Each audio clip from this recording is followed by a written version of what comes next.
Welcome to the Friday Power Lunch, a weekly show amplifying the voices of the Virginia grassroots. Each week, we provide engaging conversations about politics, culture, and women making change. Produced by the unstoppable women of Network Nova, our motto is, when we vote, we win. The Friday Power Lunch is recorded before a live Zoom audience. Follow us on social media. Subscribe to our YouTube channel and show us some love and become a sponsor through Patreon. The Friday Power Lunch. Badass women getting things done.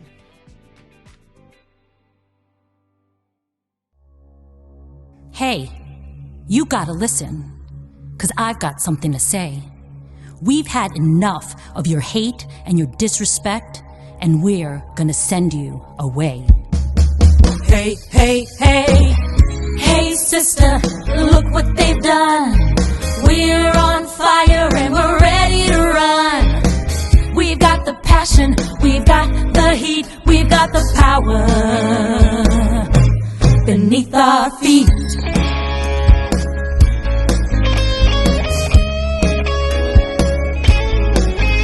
Look at me, look at us, see what we've done. We are the women who dared to run. We know who lost, we know who won. So watch us now, we've just begun. Ooh, hear our voice. Ooh, we'll fight for choice. Ooh, hear our voice. Ooh, we'll fight. Hey, hey, hey.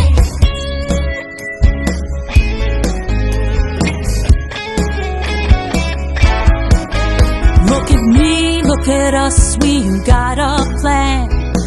Never again is our stand. So keep our schools safe, keep the guns away. We're gonna vote, hear what we say. Ooh, hear what we say. Ooh, we'll fight the NRA. Ooh, hear what we say. Ooh, we'll fight. Hey, hey, hey. Hey sister, see what they've done. We're your brothers and we're ready to run. Sisters, mothers, and daughters too. We got the power. We stand with you.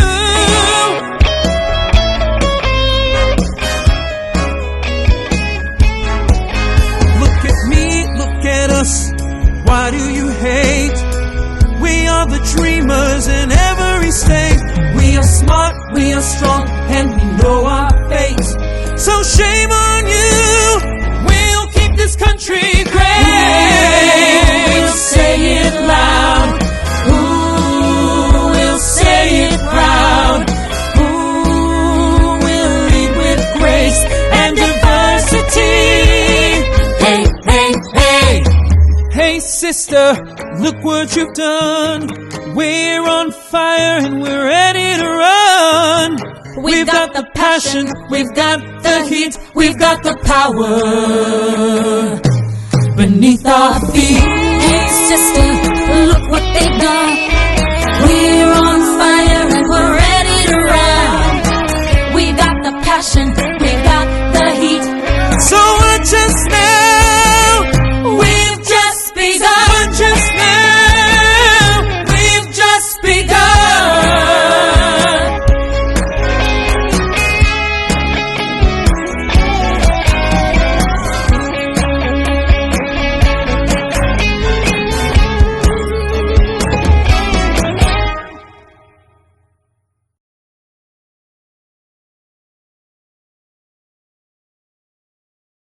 Thank you, Lynne Revo-Cohen, for that song you wrote. I love it. We were able to play it in full. Let's get this party started. And today it is Friday, March 10th, and welcome to the Friday Power Lunch. I'm Katherine White, your host, and I'm bringing you the guests, the issues, the actions, because we are amplifying the voice of the grassroots to get things done, and you know us, to make things fun. So awesome. So glad you're here. Our theme today is all about being bold. And that means, courageous, confident, fearless, because being bold is ready to take those risks and showing up and having that bold plan. And I am going to bring our guests up to say hello and see how they're feeling. If they're feeling bold today, a little frisky, I don't know. We'll find out. First up, I'd love to introduce to our audience Lynne Revo-Cohen, a songwriter and founder of I Will Productions music company. How are you feeling today, Lynne? You feeling bold? You got some bold coffee? What do you got? I'm feeling bold. I want to thank you for bringing me into this group, Katherine. I am so excited that you are out there and doing what you're doing. I've been involved in the women's movement since I was a kid. Wow. And well, an older kid since I older was in kid, yeah. college. Yeah. And I love the use of the word power and, you know, badass and all the stuff that you use to get us excited. So thank you for having me. It's true. Language is important. We talk about the deeds and the words and the art and the song. And I just have to, I know Robin is going to be doing an interview today, and I'm very excited because she really is excited to talk about that. And what I like about it is how we empower each other. And CJ from Resisterhood, we got into action with her a while back, and she's been with us every year. We've used some of her footage, and then you as a songwriter, that's our connection. So we're so glad you're able to join us all the way from Florida. Is that where you're I'm in Sarasota, where all this bad stuff is happening? Oh, I know, we got to get bold down there. And I know people are finally sort of kind of wake up and pushing back, but it feels like, you know, it just feels so overwhelming sometimes. So thank you for being here and for your art, and we can't wait to hear more about your project too. All right, so next up, I'd love to introduce Sassa Wilkes, creative soul and artist. And we're talking about today's the 100 Badass Women's Project, but there's so much more to talk about. How are you doing? And are you feeling bold today? You got some bold coffee. What's your drink of choice? I've already had some bold coffee. I am feeling super bold. I'm in West Virginia and spent a couple hours yesterday at the West Virginia State Capitol for an LGBTQ protest, which was just wild in the best possible way. So I'm like still kind of high from that. So I'm feeling good. I know, and it really is something. We've been watching the legislatures in West Virginia. You know, we're right on your border. So what happens to you happens is that people, I don't think, can feel safe, right? Like anywhere. We see how now they're trying to shape across the nation, even with some of these abortion pills and all that. Any way they can go at it, right? So it's scary. I'm so glad you're here and you're feeling bold. So we're looking I'm excited. Yeah, I mean, this is the beauty you're going to bring in today with your project, and we're just so excited. So thank you, Sassa. We're really looking forward to speaking with you. And next up, we have 3 of the badass senators, and we have a lot down there. I mean, let's just get to it. We have Senator Boysko here. We'll start with you first, District 33. And how are you doing, Jennifer? It's really great to see you. You feeling bold? What do you got? Katherine, I am feeling bold. You know, we got back about a week and a half ago from Richmond, and already it's time to hit the trail, start getting out in the community, talking about the issues, reminding folks about why they matter. And I'm delighted to be with y'all today.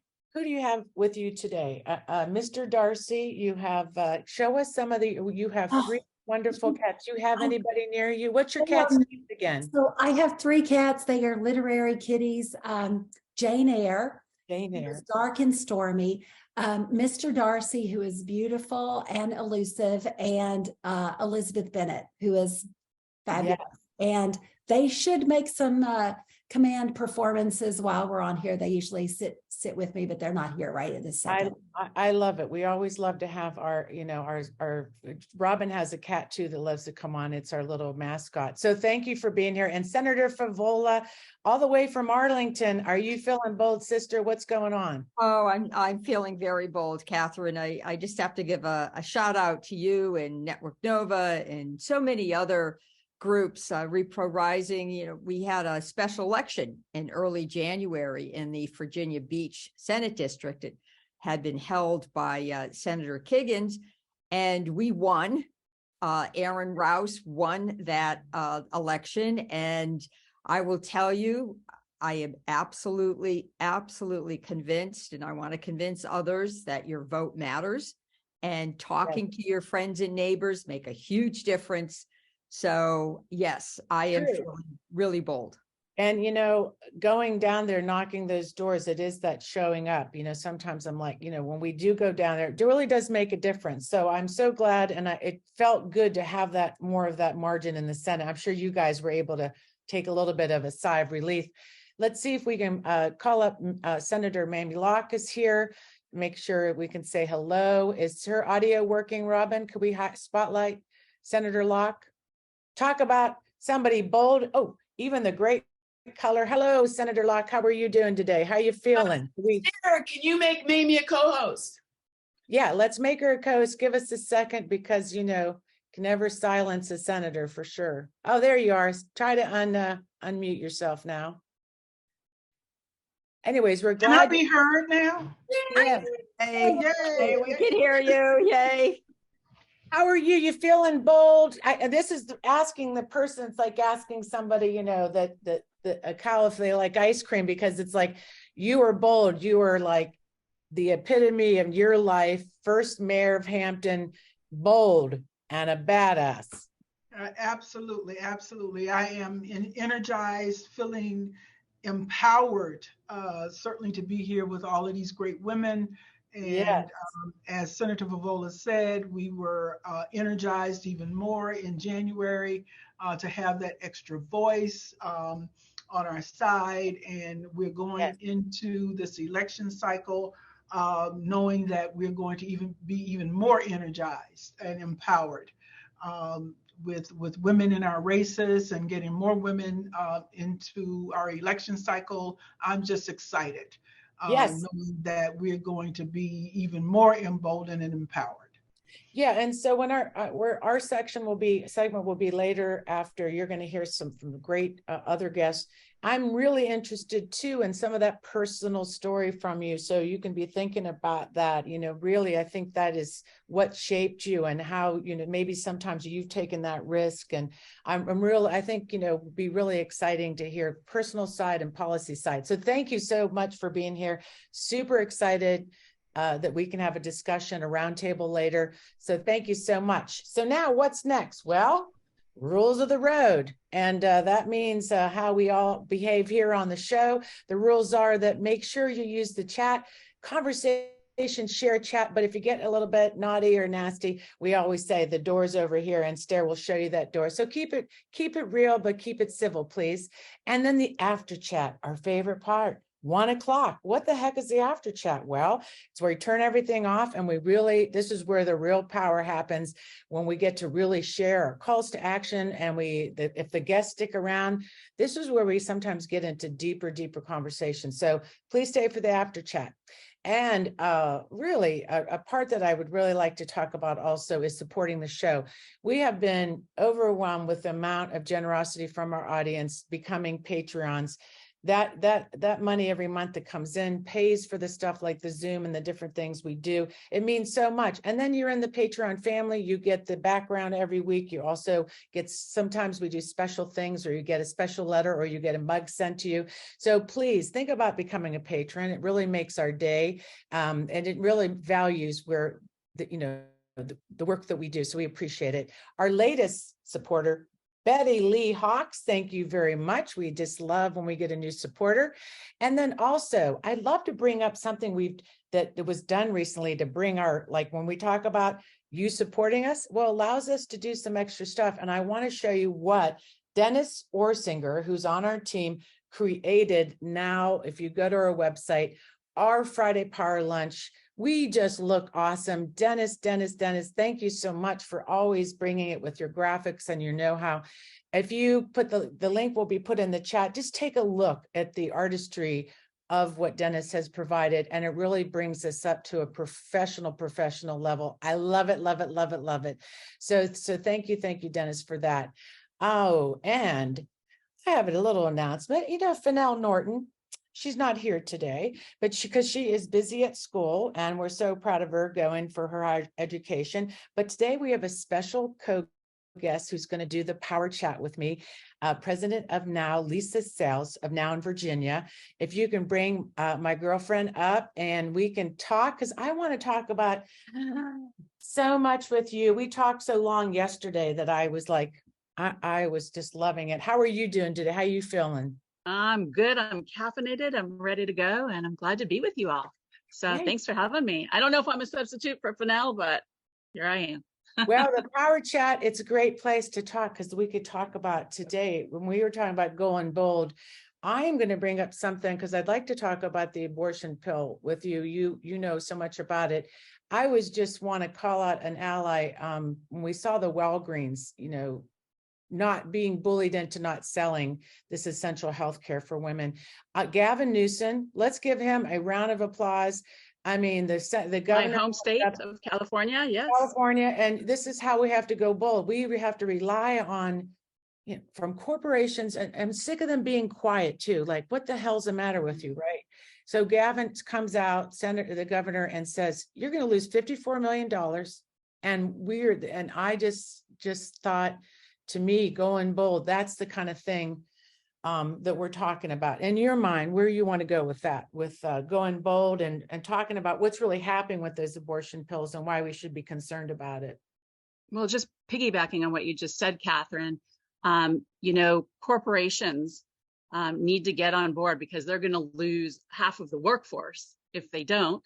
So that's a problem. And what I didn't realize is, we have this case coming up. We're awaiting a decision in Texas on Amarillo. And what I didn't realize is that more than 50% of abortions are medication abortions. Mm-hmm. So this is a really important case that's coming up. And we need to all continue to be bold advocates, be bold or go home. So I think it's really important that we get out there, that we fight, that we tweet, that we amplify on social media, and that women come together and really, really support each other, because this goes to our livelihoods, right? How much money we make, our health. It's really vital. So yeah, no doubt. And what I was thinking about too, in Idaho, it's so extreme, the legislature and the Supreme Court, their Supreme Court held up these horrible laws that are draconian, not even saving the life of a woman, when the one senator said, if there's a contest between the health of the mother or the embryo or the fetus wins. And that means we'll leave the woman to die. And it's shocking to hear it. And what you see, like you said, is why people should pay attention than just is that doctors are leaving.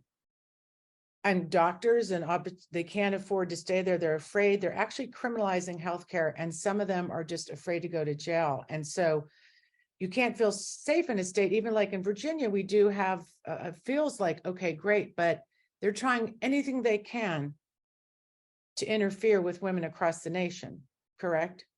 Yes, and I know that Attorney General Merrick Garland has been working and reviewing cases and law to see how we might maneuver through abortion law. But look at Walgreens, 20 Walgreens stores not providing abortion medication in states that ban it. Going back to that talk about corporations again, right? That precarious balancing act between companies, dark money and campaign finance reform, right? That's all related. To going up against women's issues and even the abortion issue. There's a lot of money in abortion. So for the wrong folks. Yeah, I mean, it feels like nothing is beyond the pale with the kind of criminalizing and really going after women. And the point is control. And I can't wait to talk to the senators later about that in Virginia too, because it's sort of like, if this law passes in Texas, I don't know, that affects everything, even Virginia with the laws we have and the kind of protections we have. This is really something else to witness. So going bold, let's talk about when we talk about going bold around the Equal Rights Amendment, you were witness to some bold action. Tell us what you saw and tell us what I'm talking about when I talk about the Equal Rights Amendment, and maybe breathe in some life into it, maybe some disappointment you're having around where some people in the Senate or the Biden administration weren't bold enough. Right. No, I appreciate the question. By the way, Sassa Wilkes, I need to meet with you because we need to get Manchin on board to fight for some additional measures regarding the Equal Rights Amendment. So I hope I can meet up with you in the chat. But Yeah. we were there on the on the 28th for the first U.S. Senate hearing in 40 years on the Equal Rights Amendment. And 3 women were awfully bold. We saw them in Virginia when Virginia worked to ratify and became the historic and 38th state with the help of the senators, with the action of the senators on this chat, and so many others. But 3 women, they came and they brought some of their skits and their acts and their bold moves to Virginia, but I'd never seen anything quite like this, given the decorum of really any Senate hearing room, any House hearing room. Here we are in U.S. Senate Judiciary, first time in 40 years we've had a hearing, and we had 3 women stand up in the middle of the hearing and scream at the top of their lungs how this impacts poor women. You know, proponents were just crazy protests. Senator Mike Lee, a Republican, had his phone sitting right up there on the dais, you know, recording it all and tweeted it out.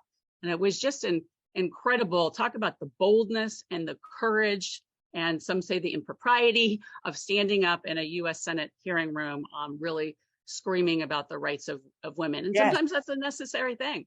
So yeah, I do. And I felt like I wanted to scream at the TV when I saw some clips of Governor Youngkin talk about the civil rights law having divisive language in it. And I was sitting there going, I can't, it just drives me crazy. I think, you know, so yes, I'm so glad you're here today. We're a little over time, and I want to make sure we go to the next segment and we give Lynne Revo-Cohen her due.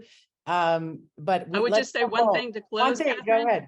Yes. The importance of having women elected at every level of office across this country. We have 3 of, I think, what's going to be 5 remaining Virginia senators, right? In the Commonwealth here. Yeah, we need to get that gender parity in appointments, right? Yes. In elections, all across the board, so that our family-friendly policies can really be out there. Without the 3 women on today, we wouldn't be where we are. So my kudos and thank you to them. Kudos. And it's true, because we talk about our issues for sure. We champion those, and it's personal. All right, Lisa, keep being bold, my friend. And I want to pass it over to Robin. Thank you, Robin. Let's bring up Lynn and go at it. Robin, get going. Hello, Lynn. Well, I am so delighted to introduce you to our Friday Power Lunch crew. You're a songwriter, a producer of the video We're on Fire that we showed today. And I just want to say that video gives me chills every time I see it. We first met you through CJ Crum, who made the documentary Resistorhood that we talk about a lot on this show. And I know CJ is here, so welcome and thank you.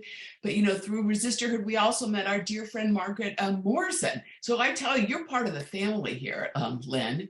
Thank you. You're the founder of I Will Productions, a multi-service music and video company here in DC. And your music has had like national exposure.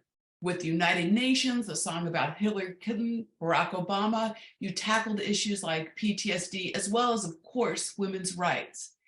And like all of us, you wear many hats. You're also a founding partner of the management consulting firm, New Point Strategies, with your area of expertise, high-risk employment issues. So dealing with the major threats we face today is right up your alley.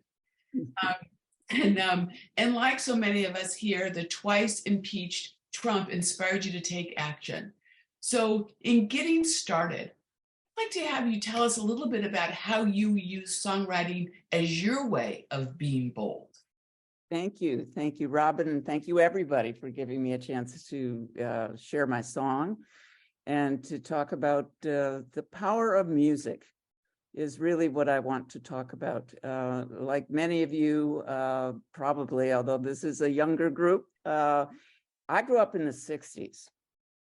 And I was in college when all that stuff happened back in the 60s. And the power of music to change the world made an impressive change in what I wanted to be, what I wanted to do.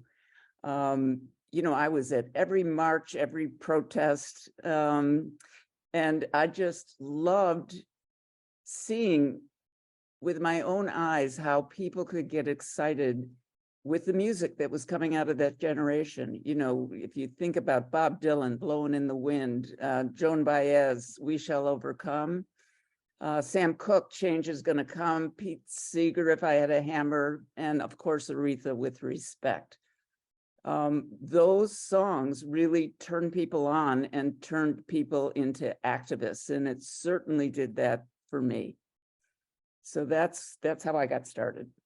So with all these, troubadours for the past, whose shoulders are you standing on? Is there someone in particular that really inspired you, or was it all of them? All of them, but the women in particular, Joan Baez, Aretha. I mean, I've just rewatched the movie about her and what she went through just in creating the song Respect and the impact that had on women all over the world.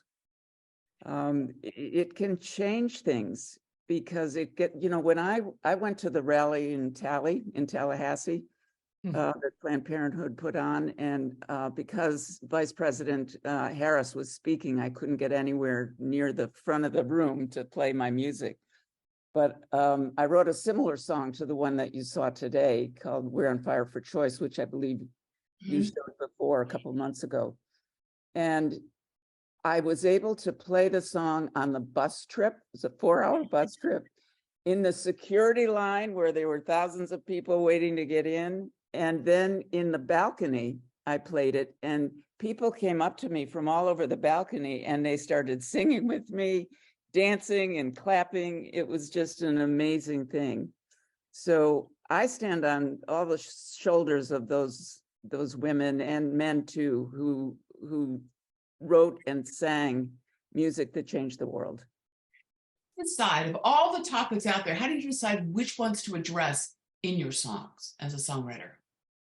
Well, it's the things that really, I guess, make me angry, and the abortion issue was one that I just couldn't believe what was going on. To have lived through all of the positive change and then be present right now with what's going. I live in 2 states, and there aren't 2 worse states in terms of legislation that's being proposed. I, live mostly full-time in Virginia, and I'm here in Florida right now. And it's shocking to see what they are reversing in reference to all the things that we've worked our whole lives for. And yet your songs, there's many songs out there, but what I love about your songs is they radiate hope by showing the power of community. And why do you feel that the message of hope through community empowerment is so important to deal with in your songs and videos? It is. And if you don't make people feel good in your music, you failed. You have to, at the end of a song, you have to have that feeling like the title, We're on Fire.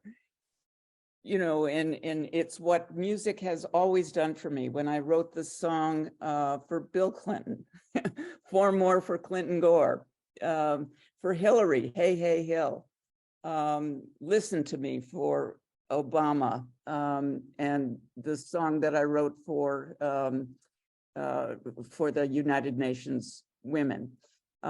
It has to have hope in it, because otherwise we won't do anything. So if you give people in your music a chance to feel like they have the power to make a change, that makes all the difference. You want people to, at the end of that song, for example, you want people to feel, I can do something. I'm on fire. I can do something to change what's going on. So to me, that's the most important thing about the music. Fabulous. What a great way to end this segment. Katherine? Yes. I'm bringing you back on. Pop me in. Oh, Lynn, that was, I'm excited, and hopefully we'll be able to, well, not hopefully, people, you'll have the link to see some of your songs, and hopefully we'll get you at the summit too, and some of that music. It's so exciting. So congratulations on your newest song. That's going to be great. So thank you for being here. Thank you for having me. Great. We love it. songwriting. Now we go to art, and Sassa Wilkes is here all the way from West Virginia, like he said. And I'm just I want to tell everybody out there in our podcast, if you're not looking at your video and you're walking around doing the dishes or listening, take a moment to sit down and go look at your screen, because we're going to be looking at Sassa's art, and you do not want to miss the beauty you're going to see. I just want to say that as a let's say a warning, everybody, you got to look at the screen, okay, if you can. So hello, and let's start first. Let's just talk about you and this project, 100 Badass Women. You decided just out of the blue, I guess, to paint. Why don't you tell us your story? How did you come about this? Go ahead. Yeah, and so in the height of the pandemic, during being locked down completely in my home with my family, months of being locked down, everybody out of work, kids out of school, everything. I'm a painter. I'm an oil painter, and I mean, I'm an artist in a lot of different mediums as well, but mostly oil paint. So I have a studio here in my home, and all of my artistic friends, well, not all of them, but a lot of them were getting really crafty and making the best things they'd ever made, because it's like, oh, I've got all this time. Or making bread or whatever. People were making all kinds of stuff, right? Yeah, being creative in all kinds of ways. And I was utterly depressed. I mean, the political climate especially had just gotten me super anxious and fearful. And I had all of the things I needed and all of the time I could have ever wanted to make art, and I wasn't doing that. And I started to really panic, and a lot of it was financial. I have a studio that I taught out of at the time that was shut down. So it was an accident. The 100 Badass Women was a complete total accident. When Ruth Bader Ginsburg died, I just, when I really want to understand someone and learn about their life, painting them is the best way for me to do that. And I felt very uninformed. So I wanted to understand her, basically. So I hope you guys can't hear my dog snoring. No, it's okay. But Robin, just fix the screen a second. Let's bring up those as we speak. So I don't want you to be distracted by that, but we're just going to slowly. And here you see this is when you go to Sassa's blog or the website. And I suggest you all visit. Your blog is wonderful, really gets in depth about your journey. But right away, see just the talent. Tell me about your second painting. So the second paint after the RBG painting, it was so awesome. It went so well. And I was like, this feels great to be back in the studio. I need some reason to keep coming back in the studio. So I just decided, based on the calendar, to finish out the entire rest of that year painting one inspiring woman a day for 100 days. And Maya Angelou, the second one, it just really sealed the deal for me. That's when I made the promise. I painted her and I said, I'm going to do this for 100 days. I'm going to finish the year was a total dumpster fire. So I was just like, I'm going to do something really inspiring every single day. And I painted her. And when I painted them, I would listen to interviews and documentaries about their lives, and try to learn. And Maya Angelou's quote, when you learn, teach, when you give, inspired me to start sharing what I was learning, not just the paintings, but to share what I was learning. So every day I posted these on my website in a blog format, and I wrote, a little synopsis of what I learned about each woman's life, and I shared links and things so people could learn more. And I kept going every single day. I painted one of these every day for 100 days till the end of the year.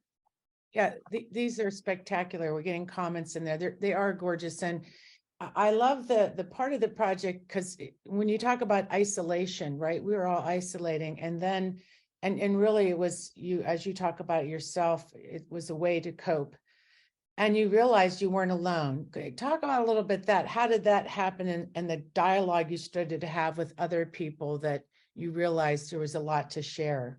Yeah, so like, as I said, I painted Ruth Bader Ginsburg just because I wanted to understand her. And then I was like, oh, I need to keep doing this because I'm depressed and I'm not doing well and I need a purpose and I need, Yes. So it was really sort of selfish, I guess. and even sharing it with people, I promised to share it because I knew it's sort of like getting an accountability buddy or whatever they call that. Right. I Yeah. knew if I shared it and if I said, I'm going to do this every day, please follow what I'm doing. That was just so I would do it. That was so I wouldn't flake on the promise. So but real quickly, I was posting these online, and these conversations that people started contributing to about the work was just absolutely mind blowing. And it created this really big, tight knit community that was like, people were telling me, like, we have a pact in my family that we won't look online to see who you painted until dinner time. And then we're going to look at dinner all together and have these like amazing family dinner conversations about it and learn about these women with you, and like stuff that was just mind blowing to me. And it was, and then the writings I was sharing, about the women's lives, but I was really sharing a lot about how I felt and a lot of like personal opinions and things as well, and exploring a lot of things about gender and gender roles and just, I mean, everything. But it really got me. I've always been kind of a recluse emotionally as well. Like I don't really, I don't know. I always felt like I didn't fit in anywhere. So talking to people about this work really made me feel like just one part of a much larger community, and it happened really fast. And it was the best feeling I'd had in a long time. I mean, we were all isolated, so everybody needed it, but just personally, as somebody who felt so introverted and shy, and like, I just, the way I grew up and who I am as a person, just felt like I didn't fit into a lot of big groups like that. But I felt like more than acceptance, it was just like I was a part of something that was much bigger. Right. And it's funny because it's really inspirational to read your story, I have to say. And I'm not just saying that, it really is just, it really touches deep when I look at your journey, especially when you got into the other phase of when we do things. And I talked earlier in the day about being bold or doing something or risk taking. You took a risk, and you realized that there was other parts of your life that you felt nervous and scared about, that possibly telling everybody some of the ways you felt inside. But this project, I know we have that up here, the Medusa project. Talk about how this project that you didn't really want, it just kind of happened naturally, but it really took you through a personal journey. We'd love to hear about that. Yeah, so at the time that I did this project, a few years ago now, I was identifying as female. I had lived as a woman my whole life. I was trying to explore what that meant. I never felt super steady in that. I knew from the time I was 4 or 5 that I was trans. I knew that. I didn't have words for that in any way. But at this time, like, it was becoming more accepted, I guess, in a way, and understood, and I was starting to see more representation. So I knew making this project that I was trans, and I had not told anyone that in my life. I did not think I would ever tell anyone that in my life. I really felt like that's just a thing that I can't do. I can't share that with anybody. And pretty quickly, when I was painting these, people were telling me to paint myself. And I did not feel comfortable with that because I really didn't feel like I belonged on a wall of women necessarily. It just didn't feel right. So I was thinking about already painting Medusa, and I was really interested in how Medusa had been used by the Me Too movement to sort of reclaim her story. And I was inspecting her story and relearning about it. And so I decided to use my face, myself, to represent Medusa as a way of kind of appeasing these people that wanted me to paint myself, but also to kind of honor myself too, because my experiences, I'm almost 42. I lived 40 years of my life as a woman, and I really can't say I would change that, actually. Even though it wasn't right, I can't say I would change it, because now I get to choose what kind of a person I want to be. I get to, I have these lived experiences, and I get to say, like, this is what these women in my life taught me, and I can take all of that, and that can still be me. I don't have to be a trans man that all of a sudden subscribes to like a toxic version of masculinity and, just ditch all of that. Like, it's amazing that I've had so many experiences that I can say, no, I'm not ditching that part of myself. That's a part of myself that I love. That's a part of myself I feel like would be better if men in general were able to embrace that side of themselves. So yeah, so no, and I love that you chose, and we have to wrap up, but the Medusa part of it, and I feel the same way when you look back to paint it, to reclaim it. You know, they always want to make these stories about women's power or characters into something negative or evil or whatever, and you just really, you know, reclaim that story, and sort of like how you did for yourself in a way in this journey. You know, Sassa. I mean, it's so incredible. Yeah, I said that at the show. I said, you know, if I could look at Medusa and decide that she's not a monster, she's actually a total badass, then I can also turn that lens on myself and say what I am is not a monster either. Like that, I don't have to feel that way about myself. I don't have to believe all the stories I hear, and I don't have to believe the stories I hear about myself either. Yeah. So thank you for sharing today. And I know you just did a TED Talk recently, and we'll wait for that link and we'll share it to our audience. But really, pleasure is ours. The project is spectacular. Please go look at that. And thank you for being here. And I hope you can stick around a little bit, because there's so much that you're doing in West Virginia with your art. I'm sure people would love to ask you some questions. Yeah. Yeah. I'll be here. Thank you so much. All right. Thank you. Thank you. Oh my gosh. I know. I mean, when you really look at that, it's just so beautiful. Next up, we're going to take a little, as we say, a quick break before we get to the senators and those badass, bold women. And we're going to talk about something that us bold women are doing. And for 2023, we'll go through that. We're really excited again to mark your calendars for the Women's Summit, July 22nd, 23rd. And Robin, what do you have to say about tickets? Tickets are on sale. And for all of our good friends here at the Friday Power Lunch, we want you to get the early bird rate. It goes until March 30th, $139. So get that before the ticket price goes up. Also, reserve your room at the hotel. Because, Mom, just like all the fun stuff happens in the after chat, the best stuff at the Women's Summit happens late at night, early in the morning. And the way you can do that is by staying at the hotel. So you can go to networknova.org. That's networknova.org. And the links to the tickets are there.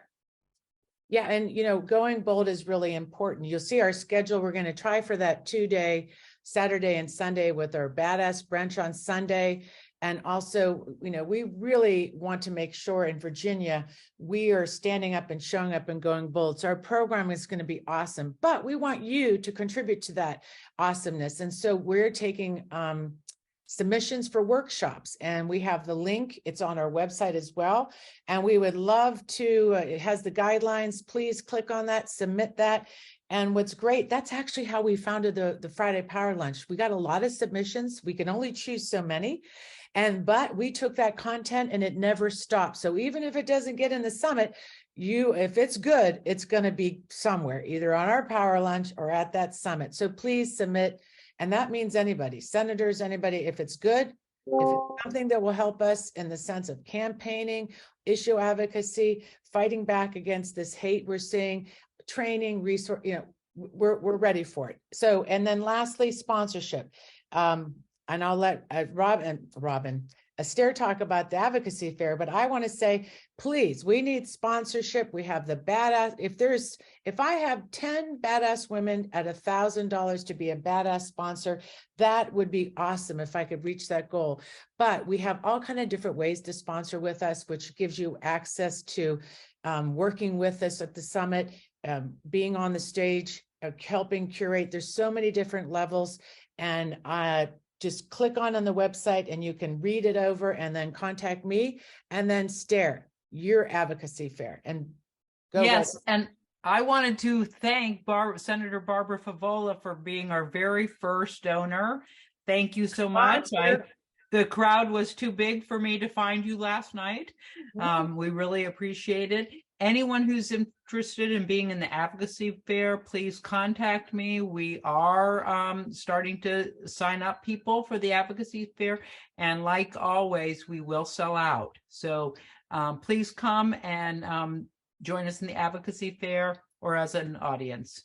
Yes. Oh, great, Stara. And it's so true. We, you know us, we try to shove a table anywhere. We'd put one outside if we could. So we know we have a reputation of that for sure. All right. Thank you so much. Let's bring up the much awaited Virginia senators. I'm so excited. Senator Boysko, Favola, Locke, talk about going bold. We're going to do a round table. First of all, I want to get your just a quick reaction. How are you guys? Still have the energy, feeling the boldness in the room? Yeah, absolutely. Yep, absolutely. Okay, good. Because I really am thinking today when we're talking about shaking that damn table up, and you guys have done that. I would love to first start to go around and to talk, because I really love the audience to know your personal experiences around going bold, or when you shook that table for equality or justice, and some storytelling around that. So I'm going to start out of the gate with just, if we can do a round robin, start with the Senator Locke, who, by the way, if you read that resume and website, it just doesn't have enough room for the amount of awards, recognitions, education. It's pretty amazing. Hampton, you were the mayor, first Black mayor of Hampton, and maybe second woman, and you have just been amazing. But in the sense of going bold, they asked you that question a long time ago, even, how you felt about going bold and being strong. Talk about what it felt like then when they said, you know, that's your answer when they asked you how you were going to be mayor. And has that changed some today? I mean, about your approach to your life, Senator?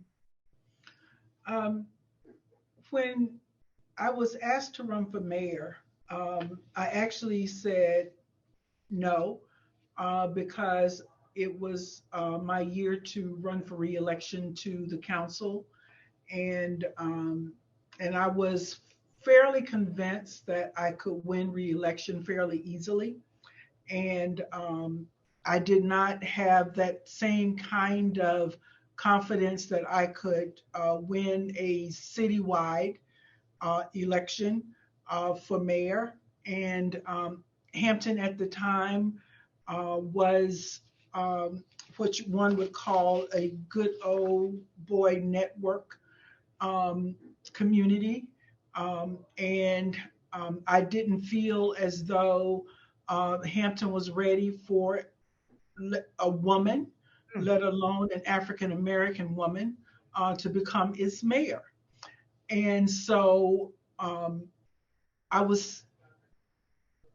group of community people kind of put me in a room, and it was one woman who said to me, "You act as though this is about you." And I said, "What are you talking about?" She said, "This isn't about you. This is about this community that needs your leadership." So, and given the other two individuals who have announced that they are going to run for mayor, and it was the retired chief of police and another individual who was considered to be a city hall, somebody who just always comes to City Hall and agitates. And so those were the two other announced individuals. And so she was kind of like, "This is not about you. This is about the community needing your leadership and your voice to be its leader. So stop thinking about yourself and start thinking about the community and what the community needs." And I was like, "Oh, I thought it was about me." So, right? And so after that conversation, two other community leaders came to me and said, "Well, we really need you to seriously consider, running for mayor." And I said, "Fine, I'll do it. Raise me $50,000 and I'll do it." They came back 2 days later with the $50,000. Okay. Well, that gives you some. There you go. They locked you in. That helps, right? Right, Barbara? Smart move. Okay, let's go over to. And what was really exciting about the whole thing was it was a good, clean race between the three of us. And every part of the city that I went to, individuals were very encouraging and very supportive of my running for mayor of Hampton. And even though I was the second woman to be mayor, I was the first woman to be elected. Prior to that, the first woman had been appointed from among council members. So I was the first woman to be elected as mayor of Hampton. Right. Well, I love this, and I want to hold that thought there because I love where you're going with this. I think too, when we talk about being bold and risk taking, it's not easy. It's what is it about? What's that feel like? I mean, it can be scary, right? And it's nice to have people around you and like somebody that they can really empower you with that kind of financial backing. It does help with the confidence because it could be really scary to actually, when people do stand up and act bold, they may not actually feel it right away. And you do need allies around you. I'd like to talk to Senator Favola next and maybe tell a personal story. We're talking about being bold and both you, this whole crowd here, really champion of women's rights. But my first time working with you was you invited me to the table to talk about a coalition of reproductive rights. You have been a champion since I've known you. In the sense of what we're talking about today is some personal storytelling and digging deep in your own adventure here, your journey that you can share with this audience about your own personal, sort of elected office or anything. And yeah, I mean, well, as you noted, Katherine, I have always worked in that reproductive health space for a very long time, professionally at Health and Human Services when I was a federal employee. And then, of course, as I moved on to elected office, I will have to say, though, to sort of supplement some of the points that Senator Locke made when I ran for the county board in 1997. And my supporters, of course, were very enthusiastic and very excited because I came out of the school board movement. I didn't sit on the school board, but got the county board to raise the taxes to fund some computer labs. So that was sort of my advocacy. I was also active in the special education area. But the point that I really want to make is when I ran, the men as well as the women around me kept saying, well, we really want your leadership, but let's be soft about it, or let's not frighten people. Let's fit in. We want you to get there. Let's just fit in. This might be too much for some people. For those of you who know me well, I tend to be very exuberant and very out there and forthright about what I think and what my personality is. I'm not a wallflower by any stretch. And I came out of the advocacy realm, which of course I learned from people like you to make your statement, stand behind it and fight for it. So that was who I was and who I am, and that was in my DNA. But to have my supporters say I need to fit in and to be a little soft about it was a very challenging message. So I decided, okay, I'll try to make people feel comfortable.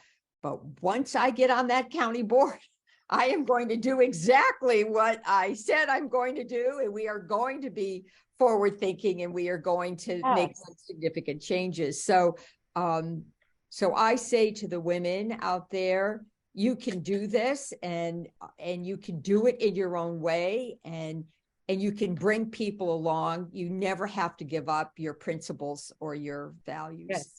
I love it. That's a great segue to Senator Boysko, because I just giggle sometimes when I think about when you guys on the Senate floor with your male counterpoints, both on either side of the aisle, and like Senator Locke talked about the old boys club, you're always up against that. And you guys now have a great presence and a sisterhood you can rely on. But I'm sure you have some stories, Jennifer, yourself coming from the delegate side to the Senate side about being bold and sometimes having to stick up to your own party about some of the issues where they're saying, no, we're not going to talk about that now. Maybe I don't want to put words in your mouth, but tell us your own personal, shaking that table for you. What has it been like, Yeah.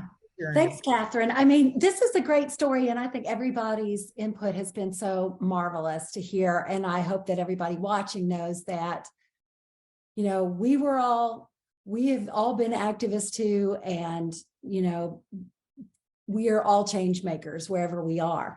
I come from the activist background as well. I was I worked on the Hill. I worked as a local grassroots activist. I've been a staffer for elected officials. I've kind of been at every level. And I also, like my colleagues here, Senator Locke and Senator Favola, have a penchant for saying what I think, even when people find it uncomfortable. And so some days we do have to hold them accountable and say, we are not going to dismiss this. I am one of the very few women on the Judiciary Committee, and I might be only one of three. Well, I'm one of three women on the committee, and I'm a non-attorney. So I look at things a little bit differently.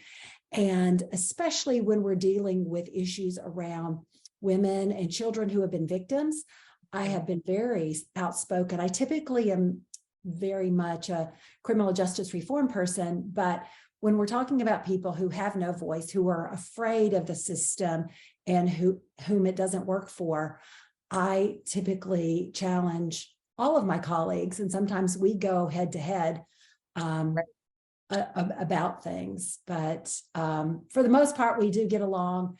They do come to me and say, my God, you've got a lot of passion. Please just tone it down. I'm like, no, I will not be toning it down. This is important. So it's kind of funny seeing that we are kind of shaking things up, because it is not always the way that they have been used to dealing with people. No, I bet. And that's a great pop right back over to Senator Locke. I mean, the long history. Last time we had you on the show, you were just talking about how you were treated with all the educational background, like everybody was looking for the PhD, and you're like, well, look, I'm over here. We talked like, yes, hello. And I'm sure you're all proud to see your Senator McClellan being sworn in. How exciting that is, and what a journey to get her there. And we're also excited. So let's just do one last round around about shaking that table up. If you have a story or a policy you're proud of, or something you'd like to add to this conversation about, what it will take even going forward in the atmosphere we see now. We're all talking about how we need to go bold. Does that mean we have to be louder, prouder? What's your thoughts on that, Senator? At your long life of knowing and seeing where we are, what are you thinking about how you're going to shake this up, or what you think, what we need to do to go bold and to make sure that this country stays? We definitely are going to have to be bolder and louder and shake the table a little bit harder, because my fear is what we're seeing is a backwards movement in a sorts. And I was telling my staff the other day that at my campaign kickoff, I'm going to be playing a Harold Melvin and the Blue Notes song. For those of you out there, Harold Melvin and the Blue Notes are from the 70s, my era. Wake Up Everybody. And because I'm going to be talking about being woke. Yes. And in response to this anti-woke movement, and that there's nothing wrong with being woke, because if you're not woke, you're dead. And I don't think that we need to be asleep at this moment, because if we are, and I think that being asleep is what got us to where we are now, and that it is this anti-woke movement that is getting us all of this craziness. It is the anti-woke movement that got us this Supreme Court that we have right now, all of these crazy jurists on the federal bench, and the kind of legislation that we saw through this last session. Is the reason why we can't get the constitutional amendments passed, that we've tried to get passed. And I hope that Senator Boysko will talk about it, but I'll bring it up right now. It's quite interesting that when she brought forward her resolution about the harm that was done to Black bodies, I found it completely and totally fascinating, the response that was given to her when her resolution was laid on the table. And that response was, well, if we pass this, we're going to be, because of all the harm that was done to Black folks in the past, we're going to be passing, resolutions like this every year. Oh. And I was sitting there going, did you hear what you just said? Yeah. Senator Boysko, let's just open that up. So laid on the tell us about this. This is interesting. So I had a resolution that would have given an apology because there have been a number of people whose organs have been harvested without their family's consent. There was even an event where a man was not completely passed away, whose organs were taken from him in the first heart transplant in Virginia. And first, when I went, I had a witness with me. At first, they were not even going to hear the bill. I sat there very angrily, and they finally said, okay, your witness can speak. I got up. He's like, you're not speaking. And I was like, excuse, I've never had that happen to me ever. And then they did reschedule it, allowed my witness to speak that day, came back. I presented the resolution, and it went through unanimously in the Senate. I'll just make that point right here. But the Speaker of the House said, well, there are so many terrible things that have happened to Black people that we just can't keep passing these resolutions. And then he laid it on the table, and the room was stunned. It was just like, I cannot fathom that you said that yourself and that is your attitude, especially when it's around healthcare, where we know that Black and brown people are more skeptical because there is a history of being abused. It was just dumbfounding. Well, this must be the reason why we see, like Senator Locke says about the anti-woke thing, because this is knowing your history, the fight, not wanting to, watching Governor Youngkin talk about these divisive issues and making this executive order. So Senator Favola, with that said, let's just go right there and talk about, so people here know what you guys have been experiencing behind the scenes and on the floor, seeing the attacks on the trans community, seeing the attacks on education, and hearing this bullshit. And flat out statements about where the Youngkin administration is in terms of, I think, trampling women's rights. I put a bill forward, which I guess has gotten a lot of national attention, and it was a 3-line bill, shortest bill in the General Assembly this year. And all it did was protect a woman's menstrual health data that may be stored on an app or an electronic device.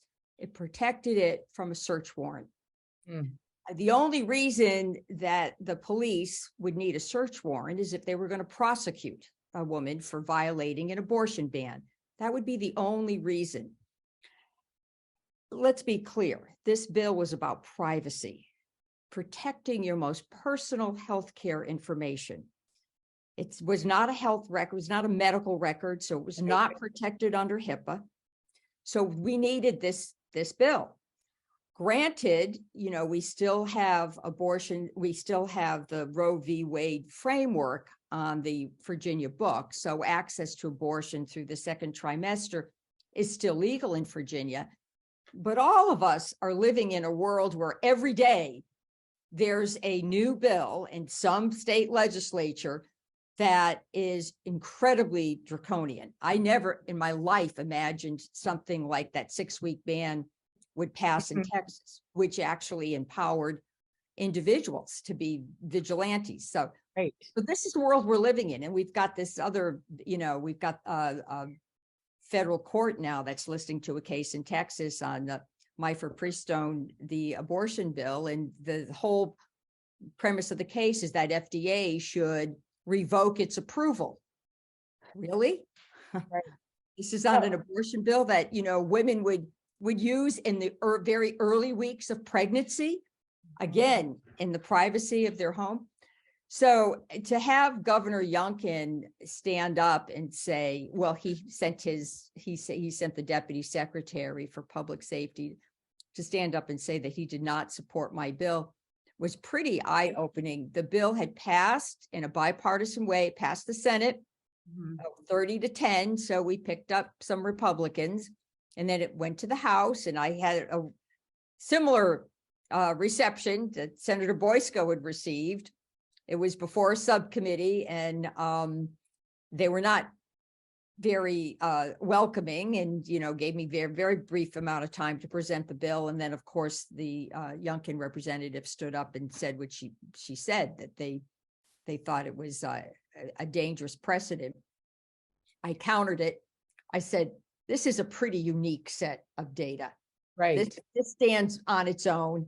Again, this is a question of privacy. And then I watched 3 individuals basically defeat the bill in this subcommittee. Right.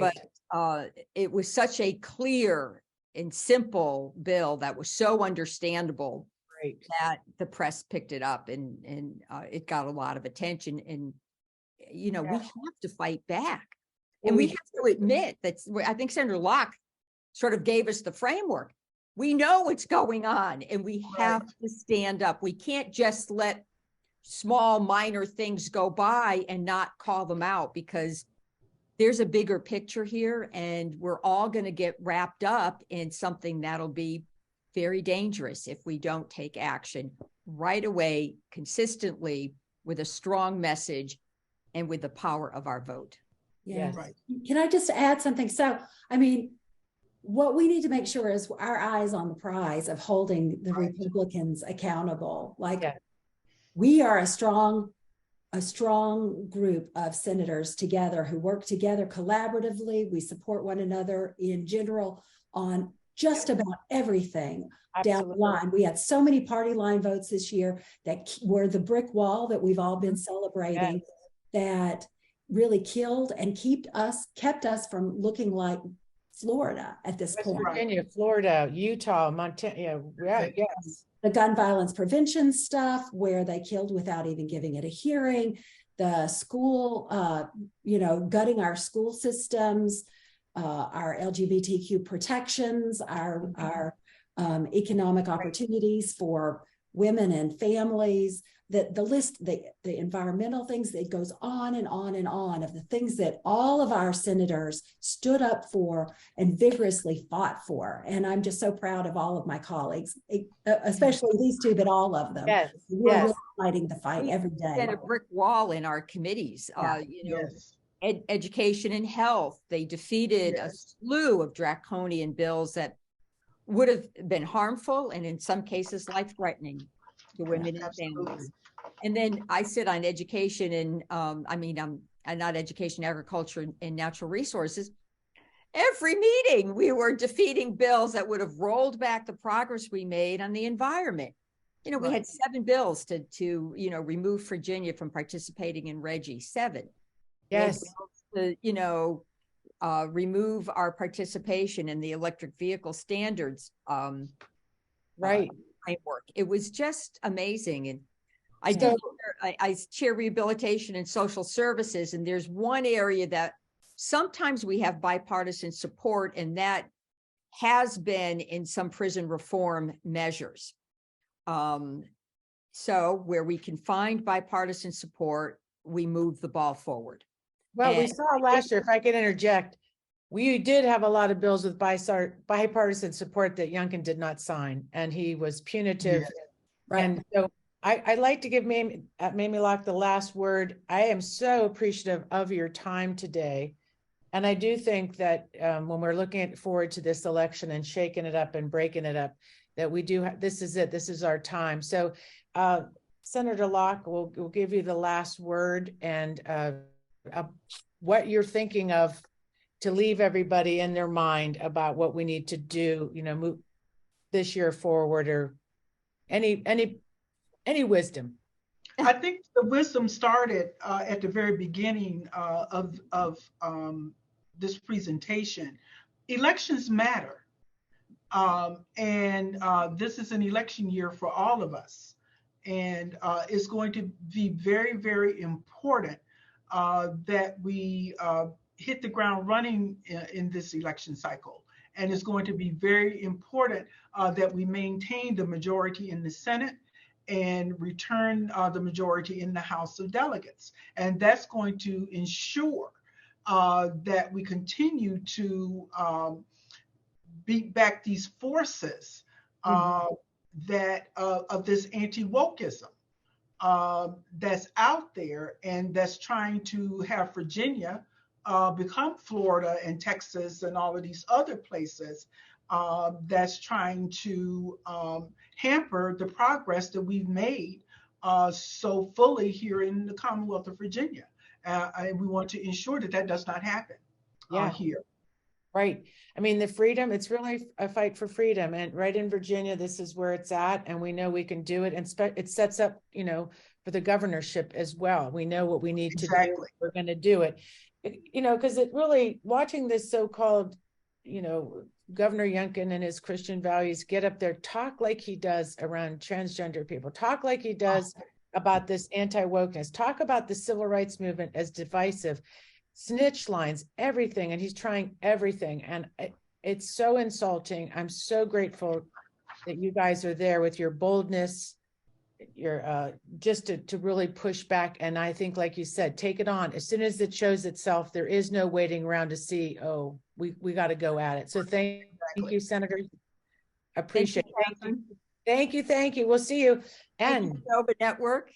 Yes, thank you. And again, we'll make sure we'll contact you about being a sponsor of our summit, because you're going to be there at the summit. Make sure you put it on your calendar. We're going to have you as part of the programming. Why wouldn't we?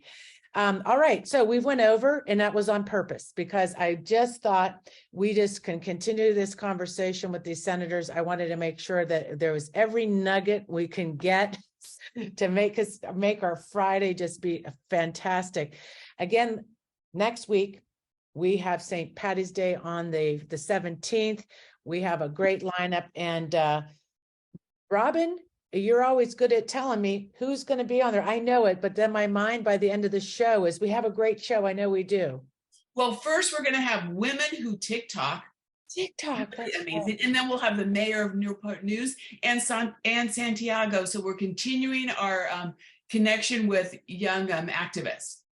Awesome. That's right. The TikTok with Mary Rarick and Gary, Going Green. What is it? Going Blue. You can't beat blue. Yeah, you can't beat blue will be here with us. That is going to be a blast. Gary Carter King, you don't want to miss that. Subscribe, become a patron. I mean, how awesome is that? Little couple bucks, $5, $10 a month. And for our $25 a month people, thank you.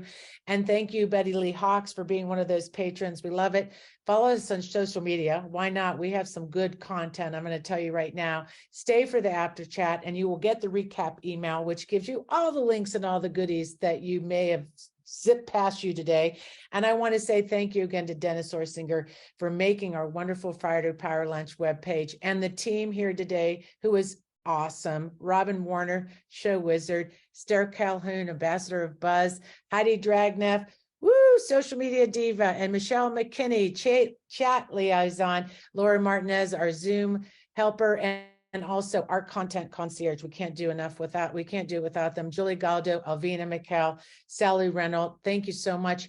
You guys have a freaking bold ass Friday and weekend. We'll see you next week. Look at our webpage, think about sponsoring us, and put your workshop proposal on. We want to know what you want to do.